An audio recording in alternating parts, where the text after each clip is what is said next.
마가복음으로 가볼까요? 16장 9절에서 20절까지 말씀인데 교독하겠습니다. 예수께서 안식 후 첫날 이른 아침에 살아나신 후 전에 7 귀신을 쫓아내어 주신 막달라 마리아에게 먼저 보이시니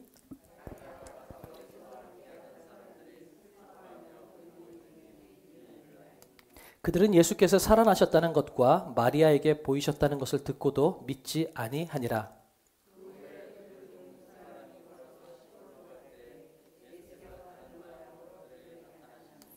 두 사람이 가서 남은 제자들에게 알리었으되 역시 믿지 아니하니라.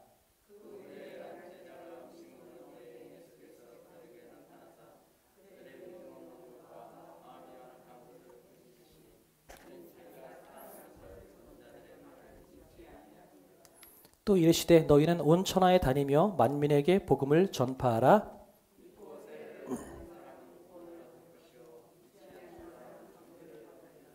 믿는 자들에게는 이런 표적이 따르리니 곧 그들이 내 이름으로 귀신을 쫓아내며 새 방언을 말하며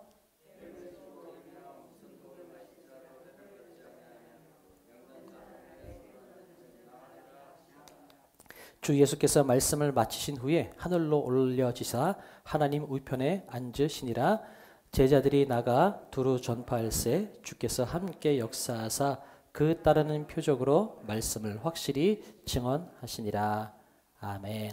오늘은 터닝 포인트라는 제목으로 좀 말씀을 나눠보려고 합니다. 아까 제가 이제 그 할로윈 데이 이야기하면서 우리는 그 할로윈 데이를 너무 배척하는 것이 아니라 그 좋은 의미를 오히려 살리고 개혁해 나가는 것이 좋다라고 말씀을 드렸는데요. 이거는 제 개인적인 의견이 아니라 니버라고 하는 신학자가 이야기한 그 문화를 나누는 여러 가지 카테고리 중에서 나온 이야기예요. 그리고 기독교 안에서 여러 가지 카테고리가 있는데 그냥 크게 얘기하면 어떤 사람은 문화는 악한 거니까 배척해야 된다라고 하는 사람이 있고 그 다음에 또 어떤 공동체는 문화는 문화니까 무조건 다 받아들여도 된다라고 하는 의미가 있고 또 한가운데 문화 가운데에서 우리가 개혁해 나가야 된다라고 하는 의미가 있다라고 이렇게 그 니버라는 신학자가 이 세 개로 나눴을 때 우리는 이 가운데 입장이다라고 이야기를 했었거든요. 그래서 저는 우리 장로교단은 또 개혁주의 전통을 가지고 있고 또 장로교단의 그 교리가 있기 때문에 우리는 그것들을 개혁해 나가는 것 그리고 이게 너무 배척하는 것이 아니라 그 안에서 하나님의 뜻을 찾아나가고 바꿔나가는 것이 더 중요하다라고 제가 말씀을 드렸어요. 자, 개인적인 의견이 아니라는 거 여러분 알고 계시면 좋겠어요. 자, 제가 예전에 어떤 일이 있었냐면 어떤 자매가 있는데 갑상선 암에 걸렸어요. 독일에 살던 자매인데 수술을 하려고 우리나라에 들어온 거예요. 우리나라로 들어왔는데 저한테 기도를 받고 싶다는 거예요. 그래서 그냥 기도해 줬죠. 기도를 해줬는데 큰일 났어요. 저한테 기도 받고 나더니 나한테 기도를 받았으니까 나았을 거라고 믿고 가겠다는 거예요. 그러니까 나는 이제 큰일 난 거죠. 아니 어떻게 된 거야. 이 사람 안 되면 잘못되면 안 되는데 이런 마음이 들었는데 그분이 오히려 수술을 하려고 가지고 있던 돈을 헌금하고 정말 믿고 그냥 가버렸어. 독일로 들어가 버렸어요. 저는 이제 난리가 났죠. 야 난리 났다. 큰일 났네. 이거 어떡하지? 그런데 정말로 그분이 나았어요. 그래서 수술을 안 받고 갑상선이 해결이 돼서 지금도 독일에서 잘 살고 있어요. 그러니까 제가 기도해서 나았다라는 거죠. 그러니까 저한테 그럼 치유의 은사가 있을까요? 저는 제 안에 치유의 은사가 있다고 생각하진 않아요. 다만 그때 하나님께서 그 자매의 그 믿음을 사용하시고 특별하게 저를 사용하시고 싶은 때가 있으셨던 것 같아요. 그래서 그때 제가 기도했을 때 그 기도 받고 나아서 돌아갔어요.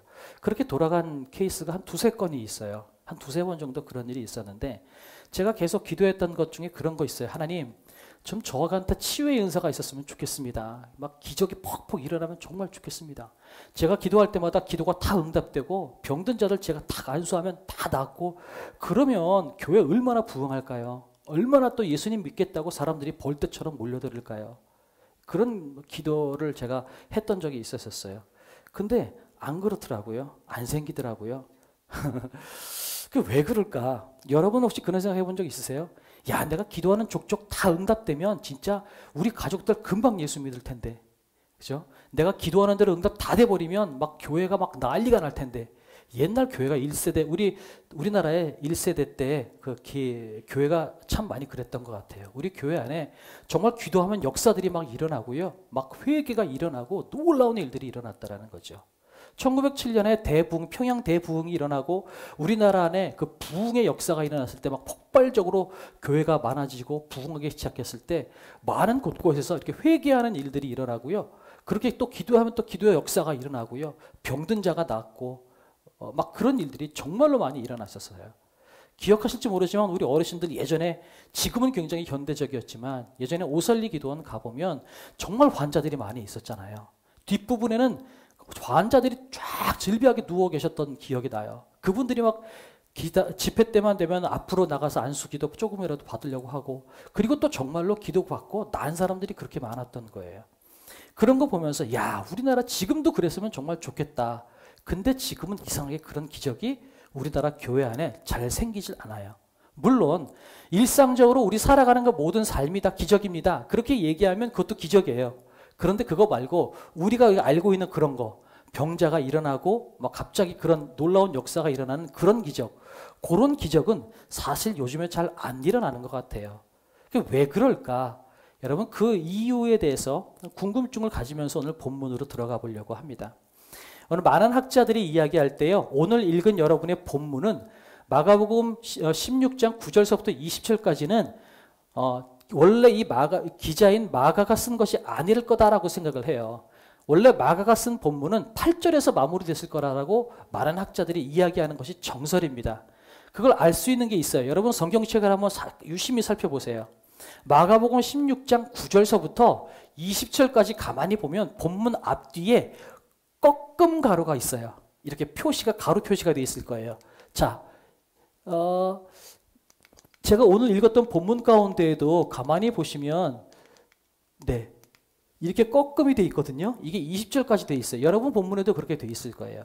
그래서 원래는 8절까지가 원래 이 마가가 쓴 글인데 8절에 뭐라고 되어 있냐면 마리아가 두려워서 아무 말도 못했더라.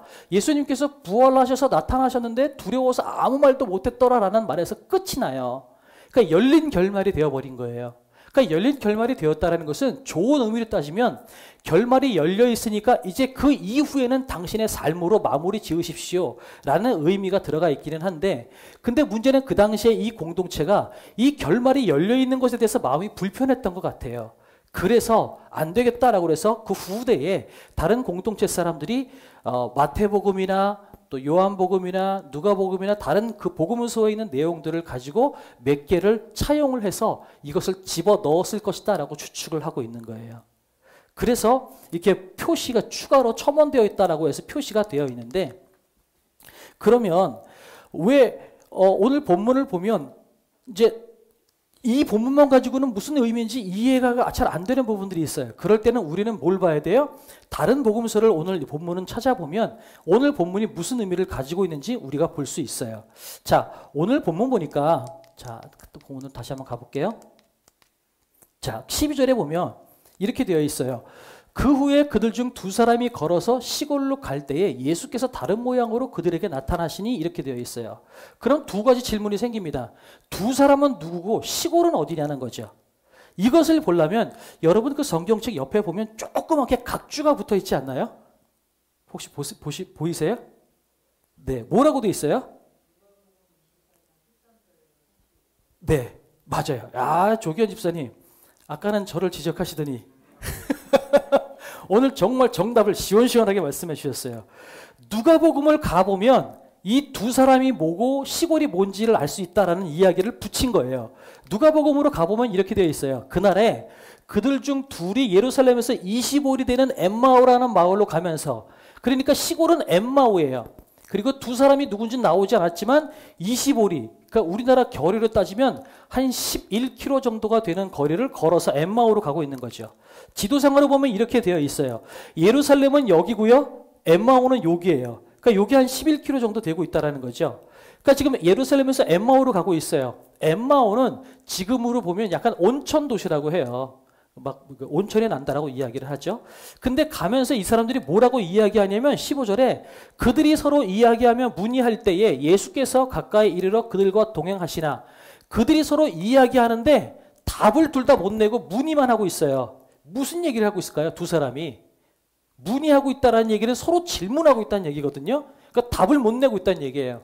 그럼 이 두 사람이 질문을 무슨 얘기를 하고 있을까요? 두 제자거든요.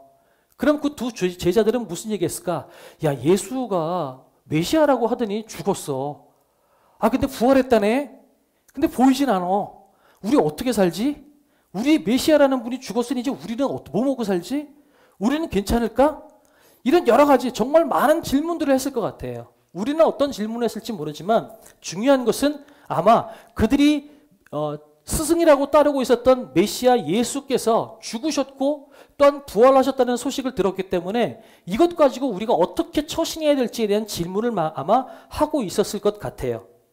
그러면 그럼 이 두 사람들이 부활에 대한 소식을 들었을까요? 이따가 본문을 보면 아시겠지만 두 사람은 예수께서 부활하셨다는 소식도 들었어요. 그런데 문제는 믿지 않고 있는 거예요. 부활했다는 소식이 믿어지고 정말로 메시아라는 사실이 완전히 믿어졌다면 이들이 이렇게 문의만 하고 가지는 않았을 거예요. 기뻐하면서 갔을지도 모르겠어요. 그런데 문의만 하고 있다는 얘기는 부활하셨다는 사실을 믿지 않고 있다는 얘기죠. 그럼 그 두 사람이 누군지를 한번 살펴보겠습니다. 보면 이렇게 되어 있어요. 누가복음 18장에 가보면 18절에 가보면 그 한 사람인 글로바라 하는 자가 대답하여 이르되 당신이 예루살렘에 체류하면서 요즘 거기서 된 일을 혼자만 알지 못하느냐? 그러니까 글로바라는 사람이 오늘 두 사람 중에 한 사람은 글로바인 거예요. 그럼 글로바가 누구냐? 또 이걸 또 찾아봐야 되잖아요. 자, 이 글로바라는 사람이 이렇게 얘기하면서 이르시되 나사렛 예수의 이르니 그는 하나님과 모든 백성 앞에서 말과 일에 능하신 선지자이거늘 우리 대제사장들과 관리들이 사형 판결에 넘겨주어 십자가에 못 박았니라. 우리는 이 사람이 이스라엘을 속량하고 잘하고 바란노라. 이뿐 아니라 이 일이 일어난 지가 사흘째요. 또한 우리 중에 어떤 여자들이 우리로 놀라게 하였으니 이는 그들이 새벽에 무덤에 갔다가 그의 시체를 보지 못하고 와서 그가 살아나셨다는 천사들의 나타남을 보았다 함이라. 이 설명을 해보면 글로바라 하는 사람이 옆에 사실은 예수님이 같이 따라가고 있었거든요. 근데 이 두 제자가 예수님인지 모르는 거예요. 근데 예수님이 떠보는 거예요. 무슨 얘기들을 그렇게 하세요? 물어봤는데 그 중에 이 글로바라는 사람이 얘기하는 거예요. 아니 당신은 예루살렘에 살면서 그걸 몰라요? 그러니까 예수님이 뭐라고 그러냐면 난 못 들었는데요? 예수님이 모른 척을 하신 거예요. 그랬더니 글로바가 이야기하는데 내가 얘기해 줄게요. 우리한테 예수님이라는 분이 계셨는데 우리의 스승이셨는데 그분이 메시아라고 하더니 대제사장과 관리들이 합작해가지고 우리 예수님을 죽였어요. 근데 예수님이 죽었는데 3일째가 지나고 난 다음에 한 여인이 우리한테 나타나서 뭐라고 그랬냐면 그분이 부활하셨다고 이야기를 우리한테 해줬어요. 한 얘기를 지금 이 글로바라는 사람이 예수님한테 지금 해주고 있는 얘기인 거예요. 그러면 여기서 지금 한 여자가 지금 우리한테 그 얘기를 해줬다라고 이야기했잖아요. 그 한 여자가 누구냐면 이거는 또 요한복음 19장 25절을 가보면 이렇게 돼 있어요. 같이 한번 읽어볼까요? 시작.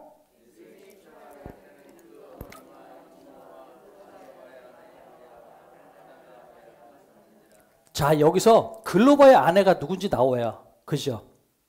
글로바의 아내는 마리아라는 여자예요. 사실 마리아라는 여자는 우리나라로 따지면 그냥 영이 순이 이 정도로 굉장히 흔한 이름이에요. 그러니까 마리아라는 이름이 굉장히 많아요. 근데 글로바의 아내 마리아예요. 근데 글로바의 아내인 이 마리아는 예수님께서 십자가에 달리시는 것도 봤고 예수님께서 돌 무덤에 갇히시는 것까지도 다 봤어요. 그리고 새벽에 찾아간 사람들이 이 여인들이거든요. 그러니까 이 글로바의 아내 마리아가 예수님께서 부활하신 걸 본 거예요. 실제로 부활하신 장면을 본 것이 아니라 새벽 일찍이 그 향유를 바르려고 예수님 갇히신 무덤에 갔는데 돌문이 열려있고 천사가 나타나서 니네 왜 거기 있느냐? 예수는 죽지 않고 살아나셨다라는 이야기를 이 여인들이 들은 거예요. 이 글로바의 아내가 그걸 들었으면 뭐 했겠어요? 틀림없이 자기 남편인 글로바에게 이야기했을 거라는 거예요. 그러니까 지금 이 글로바라는 이 제자는 자기의 아내인 마리아를 통해서 예수께서 살아났다는 얘기를 들은 거예요. 근데 지금 믿지 않고 있는 거예요. 그리고 엠마오로 가면서 정작 예수님한테 당신 그 얘기 못 들었어요? 라고 이야기하고 있는 거죠. 돌발 퀴즈 드립니다. 엠마오로 가는 두 제자 중에 한 사람은 글로바라는 게 밝혀졌어요. 또 한 사람은 누굴까요? 요거 맞추시면 좀 이따 제가 커피 쏘겠습니다. 잠잠하죠? 시연아. 누굴까요? 이거 어려워요. 진짜 어려워요. 그래서 맞추지 못할 것 같기 때문에 제가 커피라고 말씀드렸어요. 아, 커피가 아니라 제가 한 달 동안 커피를 쏠게요. 그래도 못 맞출걸요? 자, 정답은 없는데 거의 학자들이 이야기하고 있는 이야기가 있어요. 자, 보세요. 자, 오늘 지금 읽은 본문이 여기가 어딘지를 아세요? 어느 성경을 읽은지 아세요? 누가복음을 읽었잖아요. 누가복음을 읽었어요. 성경에는요, 보통 성경이 그 성경을 쓴 자기를 이야기할 때는 자기 자신이라고 이야기하지 않아요. 예를 들어서 우리가 지금 이때까지 마가복음을 이야기했는데 마가복음에서 예수님께서 붙잡히셨을 때에 벌거벗고 도망간 한 청년이라고 이야기하는 장면이 있어요. 그 장면에 그 벌거벗고 도망간 청년은 누구냐면 마가 자신이에요. 그러니까 내가 벌거벗고 이렇게 이야기하지 않고 자기 자신을 이야기해요. 그럼 요한복음에서는 뭐라고 이야기하냐면 사도 요한이 나 요한이라고 이야기하지 않고 주님께 사랑받는 자, 예수님께 사랑받는 자가 이렇게 이야기를 해요. 그러니까 내가 사랑받는 자라는 이야기를 하고 있는 거죠. 자기 자신을 이야기할 때 보통 자기 자신을 이야기하지 않아요. 그러면 이것을 근거로 오늘 이야기한다면 글로 바르는 사람과 또 한 사람이라고 이야기할 때 그 또 한 사람이 누구냐면 누가예요. 이해가 되셨죠? 누가라고 수진 성도님 누가라고 얘기했어요? 이야, 큰일 날 뻔했네. 맞아요. 누가예요. 누가라고 많은 학자들이 이야기를 합니다. 자, 근데 중요한 것은 이들이 부활 사실을 자기 아내인 마리아를 통해서 들었음에도 불구하고 믿지 않았다라고 이야기하고 있어요. 그것뿐만 아니에요. 오늘 사실 본문을 보면 오늘 본문으로 돌아가 보면 그 본문 안에서 계속해서 믿지 않았다는 이야기가 3번이 반복이 돼요. 오늘 읽은 마가복음 16장 얘기는 믿지 않았다는 이야기가 계속 나오고 있어요. 무슨 얘기냐? 예수님께서 분명히 부활하셨고 부활하셨다는 소식을 들었어요. 또 부활하시기 직전에 예수님께서 얼마나 많은 기적을 행하셨는지 예수님의 제자들이 다 그 사실을 이때까지 보고 있었어요. 오병이어의 기적, 나사로를 살리시고 병자를 일으키시고 맹인들의 눈을 뜨게 하시고 얼마나 많은 기적을 예수님께서 행하셨겠어요. 근데 그 예수님께서 죽으셨고 부활하시겠다고 분명히 말씀하셨고 말씀하신 대로 부활하셨는데 또 부활했다는 얘기를 아내인 마리아를 통해서 들었는데 아무도 믿지 않고 있는 거예요.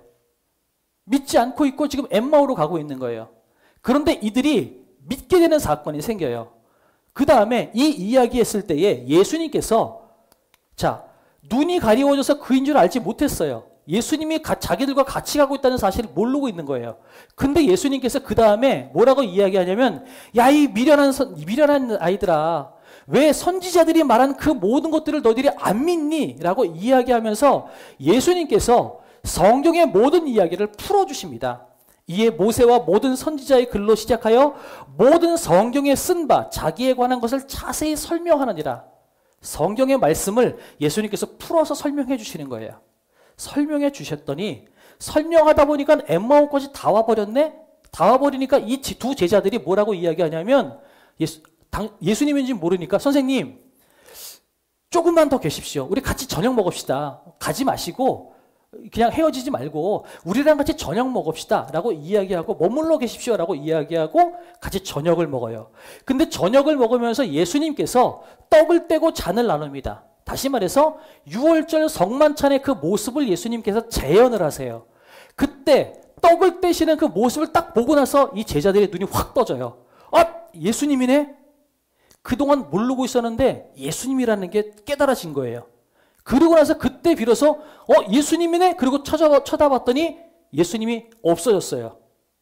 근데 그때 이 제자들이 이런 얘기를 합니다. 저는 왜 이 제자들이 헤어지려고 하는 그 예수님을 향하여서 선생님 하루 더 묵으시고 멀리 가지 마시고 우리랑 같이 식사합시다라고 왜 가는 예수님을 붙잡았을까? 이것 때문에 그런 것 같아요. 성경에 나와 있지 않지만 저는 이것 때문인 것 같아요. 그들이 서로 말하되 길에서 우리에게 말씀하시고 우리에게 성경을 풀어주실 때에 우리 속에서 마음이 뜨겁지 아니하더냐? 이 얘기는 뭐냐면 제자리에 둘이서 그 얘기한 거예요. 둘이서 야 그때 아까 길가에서 그 사람이 나한테 우리 말씀 얘기해 줄 때 막 우리 막 뜨거워졌지. 우리 막 뜨거워졌지. 여러분 가운데 말씀으로 여러분의 가슴이 뜨거워져 본 경험이 혹시 있으세요? 막 불같이 막 일어났던 경험이 혹시 있으세요? 여러분 있어야 돼요. 그 말씀 때문에 불일 듯이 일어나서 야 내가 그렇게 살아봐야 되겠다. 여러분 그런 경험이 여러분한테 있으십니까? 여러분 있어야 돼요. 이 경험 때문에 제자들은 예수님인 줄 알게 됐고 그리고 이 제자들은 엠마오로 갔다가 엠마오에 들어가지 않고요. 돌아서서 예루살렘으로 다시 들어갑니다. 그리고 제자들에게 예수님께서 부활하셨다는 이야기를 제자들에게 증언을 합니다. 자, 제가 이 말씀을 드리는 이유가 있어요. 이들은 기적도 봤어요. 예수님께서 부활하셨다는 소식 들었어요. 그런데 오늘 마가복음 여러분을 읽으신 본문을 읽어보면 3번 반복해서 연속으로 믿지 않았다는 얘기가 계속해서 반복해서 나와요. 우리는 기적 가지고 믿을 수 있는 게 아니에요. 제가 처음에 이야기했을 때 그런 얘기했죠. 야 내가 기도했을 때 막 병이 낫고 놀라운 기적이 일어나면 다 믿겠다. 그런데 그렇지 않다라는 거예요. 기적 가지고 우리가 예수님이 믿어지는 게 아니라는 거예요. 예수님께서 죽은 자를 살리시고 병자를 일으키시고 오병이어의 기적을 일으키셨지만 그 사실을 본 제자들 어느 누구도 예수님께서 정말 메시아이시고 죽었다 살아날 것에 대해서 믿지 않았다라는 거예요. 그러면 뭐 때문에 이 엠마오로 가는 두 제자가 예수님인 줄 믿었을까요? 첫 번째는 성만찬 떡을 떼시는 예수님을 보고 나서 눈이 떠진 것이 그들이 예수님을 믿었던 첫 번째고요. 또 한 가지 더 중요한 것이 있습니다. 왜 그들이 눈이 떠지고 예수님인 줄 알게 되었을까? 저는 그것은 예수님께서 말씀을 설명해 주셨기 때문에 그렇다라는 거예요. 말씀 때문에 그들의 심장이 뜨거워지는 경험이 있었기 때문에 그들이 예수님이 진짜로 살아나셨다는 사실을 알게 되었다라는 거예요. 그러면 뭘로 믿어진 거예요? 말씀으로 믿어졌다라는 거예요. 그래서 저는 여러분에게 도전을 드리고 싶어요. 여러분, 말씀이 능력이라는 거예요. 우리는 기적이 능력이 아니에요. 죽은 자가 살아나고 병든 자가 나음을 받고 여러분 그 기적이 능력이 아니라는 거예요. 말씀이 능력이라는 거예요. 성경 말씀이 능력이라는 거예요. 말씀 안에 능력이 있고 말씀이면 다 된다라고 이야기하고 있는 거죠. 그래서 우리가 이 말씀을 통해서 우리의 가슴이 뜨거워지고 우리 삶이 변화되는 놀라운 역사가 터닝 포인트가 우리 가운데 일어나야만 된다라는 거예요. 기적만 가지고 우리 삶이 믿어지는 건 아니라는 거죠. 그래서 우리 신앙 1세대 때 그렇게 많은 기적과 놀라운 역사를 통해서 교회를 다니기 시작했던 사람들이 어느 순간에 다 교회를 빠져나가고 가나안 성도가 될 수밖에 없었던 이유가 뭐예요? 말씀이 그들 가운데 자리 잡고서 말씀으로 탄탄한 방패가 되어 있지 않으니까 그냥 힘들고 어려우면 그냥 나가는 거죠. 예수님 믿고 신앙생활 하면 편안해야지, 모든 게 잘 돼야지, 왜 우리는 이렇게 힘들어? 라고 하는 이 눈앞에 보이는 이 현상만 가지고 예수님을 믿으려고 했으니 그것들이 없어지고 나니까 이제는 신앙생활 하는 게 아무런 소용이 없어지는 것처럼 보이는 거죠. 말씀이 우리 가운데 힘이 되어야 되고 우리 중심이 되어야 된다는 거죠. 말씀으로 우리가 살아나야만 된다는 거예요. 이 두 사람은 말씀에 붙잡힌 사람들이 되었기 때문에 다시 예루살렘으로 갔고 그들은 복음을 전하는 삶을 살았습니다. 우리에게 이것이 필요하다는 이야기하는 거죠. 복음이 여러분 쉽게 전해지고 예수님이 쉽게 믿어지려면 우린 이런 생각을 하죠. 야, 기적이 일어나면 좋겠다. 혹자는 이런 생각을 합니다. 예수 믿는 사람들이 높은 자리에 있으면 돼. 이게 고지론이라고 하는데요. 예수 믿는 사람들이 돈 많이 벌고 정치권에 있고 높은 자리에 있고 힘 있는 사람들이 예수 믿으면 우리 교회 금방 예수 믿을 수 있고 좋아. 그렇지 않다라는 거예요. 예전에 우리 장로님이 대통령 된 적도 있었잖아요. 우리나라에. 그때 우리나라 많은 기독교 사람들이 교회가 많아졌나요? 아니에요. 더 욕먹었어요. 예수 믿는 사람들이 높은 자리에 올라간다고 교회가 힘이 있어지는 것이 아니라 교회가 교회다워지는 것은 말씀 앞에서 붙잡힌 바 되어서 그 말씀으로 살아가려고 발버둥치는 사람들이 많아질 때 그 교회가 비로소 교회다워질 수 있다라고 이야기하고 있는 거죠. 하나님의 교회는 첫 번째로 말씀에 사로잡힌 사람들이 많아지는 것, 이것이 중요한 것이다라는 거죠.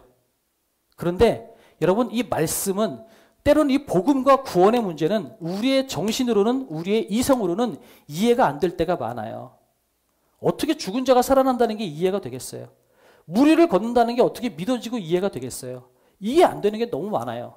그런데 말씀에 사로잡히면 때로는 이해가 안 되더라도 그것이 우리에게 힘이 되고 그것이 우리의 삶을 변화시킬 수 있다는 것입니다. 요즘에 우리 그 멘토링 하면서 전도하는 법 우리가 많이 배웠잖아요. 그리고 논리적으로 설명도 하고 이해시키기 위해서 우리는 그런 것들을 배웠어요. 그런데 여러분, 생각하시면 좋겠어요.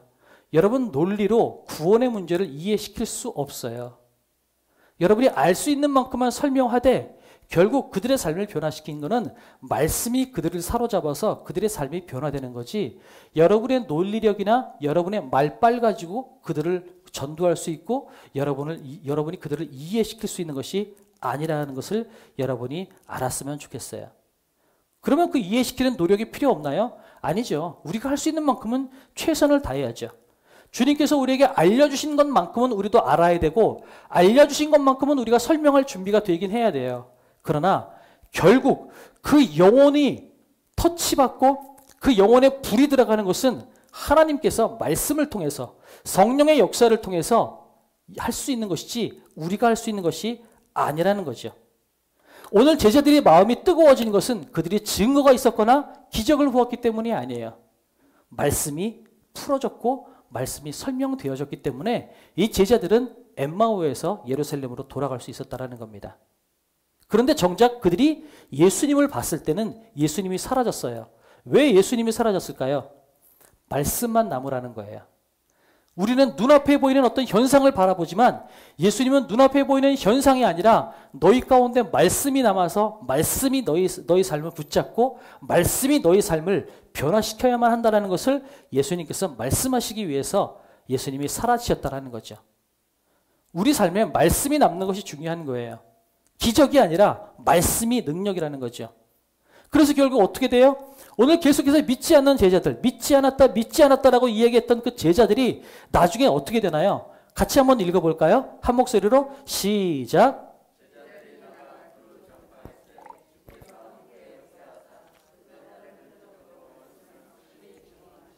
네, 말씀이 붙잡히는 것이 먼저예요. 그리고 난 다음에 그 다음에 역사가 일어나는 거예요. 역사로 믿어지는 것이 아니라 우리가 먼저 말씀이 붙잡힐 때에 말씀이 붙잡히는 우리의 그 전도하는 우리의 그 제자로서의 삶을 통하여서 말씀이 증언되고 그 이후에 표적이 나타나고 그 이후에 놀라운 일들이 일어나고 있는 거죠. 말씀이 먼저라는 사실입니다. 제자들이 말씀을 증언할 때 주께서 그들에게 표적을 보여주시는 것이고 증언케 하는 겁니다. 그러니까 여러분, 우리가 전도할 때 우리가 잘 이해되지 못한다고 또 우리가 말을 잘 못한다고 여러분 두려워하지 마세요. 우리가 전도할 때 말씀이 능력이 돼서 그 영혼을 변화시켜 주시기를 위해서 우리는 기도하면 돼요. 말씀이 능력이고 말씀이 힘입니다. 기적이 아니라 말씀으로 충분하다는 얘기를 하고 있는 거죠. 자, 이제 기도하려고 하는데요. 그 전에 이제 정리하려고 합니다. 여러분 주보에 보시면요. 제가 칼럼을 쓰는 난에 보면 제가 설교 원고를 그대로 넣어놨어요. 원래는 제가 12월 첫째 주에 이거를 발표하려고 그랬었는데 오늘 본문과 관련해서 오늘 미리 맛보기를 하려고 합니다. 다음 주에 사실 우리가 이후 초청 잔치지만 사실 여러분 거의 아무것도 못했을 거예요. 옆에 주변 아파트나 빌라 단지에 전도지를 꼽는 거 말고는 특별하게 하신 것이 없을 것 같아요. 그래서 다음 주에 거의 제가 믿음이 없어서인지 모르겠지만 거의 새로운 분들은 거의 안 올 것 같아요. 예, 여러분 1대1로 전도하신 적 있으세요? 오시면 감사하지만 안 오시더라도 여러분 실망하지 마셔요. 왜냐하면 다음 주 행사는 그냥 제가 이 주변에 반석교회가 있습니다. 우리가 열심히 하겠습니다. 라는 것을 보여주는 차원에서 홍보하는 것이 이번 전도 행사의 저의 목표였거든요. 거기에 의미를 뒀기 때문에 여러분 그냥 가가호 전도지를 드리고 전도용품 드린 것만으로 여러분 만족하셔도 됩니다. 실망하지 않으셔도 돼요. 다만 저는 내년도 표를 이렇게 생각했어요. 하나님, 우리 교회에 성령의 갑절의 역사를 주십시오. 이것이 내년도 우리 교회 표로 삼고 제가 갈 것입니다. 열왕기하 2장 9절의 말씀을 가지고 제가 표를 삼았는데요. 이 갑절의 영감이 갑절의 역사가 뭘까요? 여러분들의 믿음이 2배로 견고해져서 어떤 어려움에도 흔들리지 않는 강력한 그리스도의 군사가 되는 것, 이것이 첫 번째고요. 또 한 가지 가시적인 숫자로 내년도에 우리 교회 50명의 성도가 되게 해주십시오. 전 이게 우리 기도 제목이에요. 믿으세요? 여러분 이것을 위해서 달려갈 겁니다. 그런데요. 그러면 전도 행사 열심히 해야 되겠네요. 그렇게 여러분 전도는요. 영혼들이 구원받는 거는 어떤 이벤트를 통해서 구원되지 않아요. 그냥 뭐 전도 행사하기 한 달쯤 전서부터 그때쯤부터 집중해서 전도합시다. 그래가지고 영혼이 구원되는 게 아닙니다. 관계가 중요한 거예요. 아무런 관계성 없이 그냥 전도지 드리고 다음 주에 오세요. 이래가지고 올 수는 있을지 모르지만 그분들이 정말로 하나님의 제자가 되는 것은 정말 극히 일부라는 거예요. 그럼 우리는 어떻게 해야 될까요? 이제부터 우리는 해야 돼요. 다음 내년도에 우리가 2배의 성도가 되려면 지금부터 여러분 하셔야 돼요. 그때 가서 하시려고 하지 마세요. 지금부터 하세요. 그 보세요. 첫 번째, 우리가 먼저 말씀에 사로잡힌 사람이 되어야 돼요. 여러분 안에 먼저 불이 일어나야 돼요.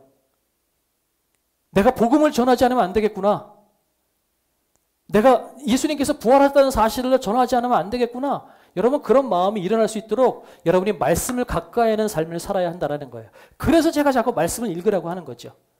첫 번째, 말씀에 사로잡힌 자가 되어야 돼요. 말씀 때문에 여러분의 가슴이 뜨거워지는 역사가 일어나는 거 첫 번째예요. 그 다음에 그 말씀이 최선을 다해서 내 가운데서 이해되고 내 삶에 경험되어지도록 여러분이 그렇게 살아내셔야 되는 거죠. 그 다음에 또 한 가지, 구원받기 원하는 영혼들을 놓고 지금부터 아주 구체적으로 간절히 기도하세요. 여러분이 아무리 논리적으로 그들에게 구원에 대해서 설명한다 할지라도 그들의 영혼이 바뀌어지는 것은 하나님께서 하시는 거지 여러분의 논리력 가지고 할 수 있는 것이 아니기 때문에 그래요. 기도 없이 전도하는 것 아무것도 되지 않을 거예요. 그러니까 지금부터 여러분 눈물을 뿌리면서 그들을 놓고 기도하라는 거예요. 교회 안 나오는 여러분의 자녀들, 여러분의 남편들, 여러분의 아내들, 여러분 지금부터 기도하셔야 돼요. 그런데 그들에게 얘기할 때 안 믿으면 지옥 가, 여러분 그렇게 하지 마세요. 네. 그것보다 하나님의 은혜, 하나님의 구원, 하나님의 그 나를 향해서 하나님의 따뜻한 마음들, 그것들을 좋은 점을 이야기해야지 예수 천당 불신 지옥, 이거는 사실은 더 반감이 생길 가능성이 많거든요. 그러니까 너 안 믿으면 지옥 가? 그러니까 빨리 나랑 천국 가? 이렇게 하지 마시고요. 나를 이렇게 사랑하셔서 나를 구원하셨어. 내가 이렇게 넘어지는데 나에게 힘을 주셨어.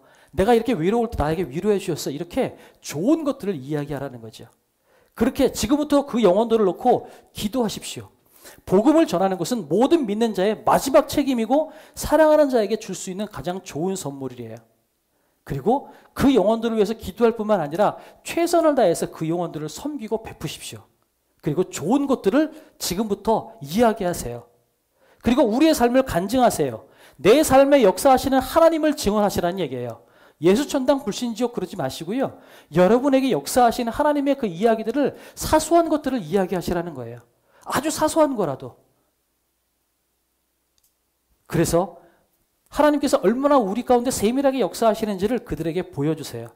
가랑비에 옷 젖듯이 지금부터 여러분 그렇게 증언하시는 삶을 사십시오. 그리고 2배의 역사가 일어나기를 기도하세요. 그런데 혹시 안 되더라도 실망하거나 자책하지 마세요. 그 역사는 말씀이 하는 것이지 여러분이 하는 것은 아닙니다. 여러분이 최선을 다해서 했다면 그 다음 결과는 하나님께 맡기시라는 거죠. 아까 말씀드렸죠. 일순간 그냥 교회 나와 해가지고 교회 나온다고 해서 그들이 정착하는 건 아니에요. 지금부터 관계성을 쌓고 지금부터 그들에게 정성을 쏟고 지금부터 그 영혼을 위해서 기도하기 시작할 때 비로소 우리가 전도하고 그날 나와서 나오는 어떤 날 나오라고 이야기했을 때 그 영혼들이 나와서 정착되는 거죠. 그러니까 지금부터 여러분 영혼들을 놓고 여러분의 가족들을 놓고 눈물을 뿌리면서 기도하십시오. 그렇지 않으면 그렇게 해야만 나중에 3월달, 4월달에 대해서 우리가 전도 축제 할게요 라고 할 때 그때 그들이 나와서 그냥 앉았다 가는 게 아니라 그때 그들이 나와서 여러분이 그 정성이 미안해서라도 앉는 거예요. 자꾸 먹이세요. 자꾸 사들이시고 식사 대접하시고 그러면 자꾸 먹이면 얻어먹은 게 창피해서라도 나와서 몇 번 앉아있고 몇 번 앉아있다 보면 말씀에 사로잡히는 거죠. 그래서 여러분 섬기라는 거예요. 오늘 그 많은 것 중에 첫 번째, 오늘 우리가 기도해야 될 것은 이거예요. 하나님, 내가 말씀에 사로잡힌 자가 되게 해주십시오. 이게 오늘 첫 단계예요. 말씀 때문에 내 가슴이 뜨거워지는 역사가 일어나게 도와주십시오. 한편으로는 이런 생각이 들어요. 교회 이렇게 인원수가 적은 이런 조그만 교회들은 한 사람 한 사람 다 보이니까 불편하잖아요. 왜냐면 한 사람 한 사람 다 지적하니까 왜 누구 집사님 왜 안 해요? 안 해? 이럴 수 있잖아요. 근데 대형 교회, 1000명, 10,000명 모이는 교회는 그렇지 않을 수 있으니까 많은 분들이 그래요. 신앙생활 편하게 하고 싶다고 대형 교회를 가요. 그런 분들이 계시거든요. 여러분 신앙생활 편하게 하는 게 그게 신앙생활일까요? 그건 신앙생활이 아니에요. 여러분 신앙생활은 불편한 거예요. 예수님과 함께 십자가의 길을 가는 게 신앙생활이에요. 불편함을 기꺼이 감내하는 게 신앙생활이에요. 그렇다면 여러분이 지금 불편하실 수 있어요. 제가 자꾸 푸시하니까 전인강 목사 와가지고 정말 힘들어. 그럴 수 있어요. 여러분 근데 그게 신앙생활이에요. 오늘 마가복음을 통해서 우리가 한 달 내내 했던 얘기가 뭐예요?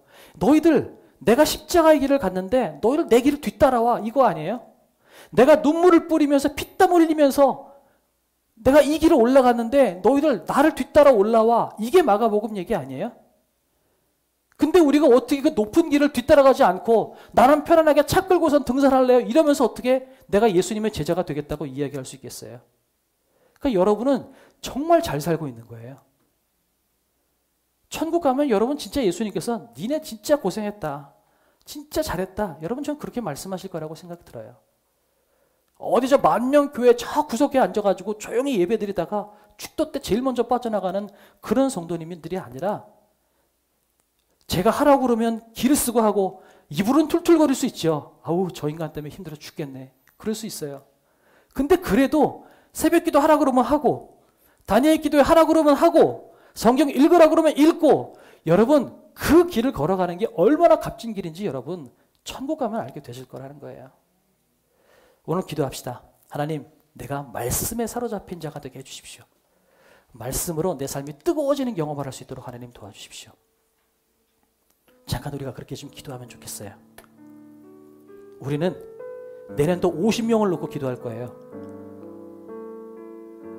50명이면 쉬워요. 우리 가족들 안 나오는 사람 한 사람씩만 나오면 50명 돼요.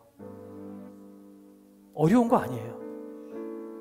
거기다가 지나다니는 가족 안엔 다른 사람 한두 사람만 더 나오면 50명이 뭐예요? 70명, 100명도 금방 될 수 있어요. 우리 할 수 있어요. 근데 그거는 우리가 하는 것이 아니라 말씀에 우리가 먼저 사로잡히고 우리가 그들을 놓고 기도할 때 성령께서 하시는 거라는 거죠. 먼저 우리가 이렇게 기도합시다. 주님, 말씀에 사로잡힌 자가 되게 해주십시오. 그냥 예배드리고 말씀 받다로 끝나는 게 아니라 그 말씀이 내 안에 살이 되고 피가 되고 뼈가 되는 역사가 일어나게 하나님 도와주십시오. 우리가 그렇게 먼저 좀 기도하고요. 그냥 제가 마무리 기도하고 축도하고 마치도록 하겠습니다. 많이 길어졌어요. 잠깐 우리 기도하도록 하겠습니다. 기도하겠습니다. 사랑과 은혜가 풍성하신 아버지 하나님,